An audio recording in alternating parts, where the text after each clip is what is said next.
Did you know the best way to keep your wheels ready for the next season? We got Heine wheel storage bags with indication of each wheel. Everything that happens is motivation. Make it in 2 sizes.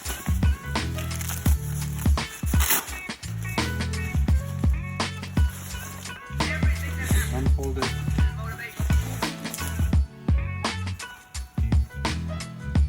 Place the wheel in the middle.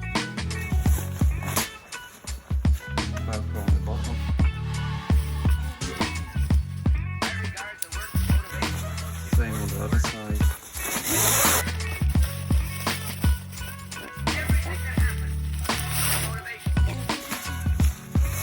You can put a bit of cardboard over here to protect it a bit more.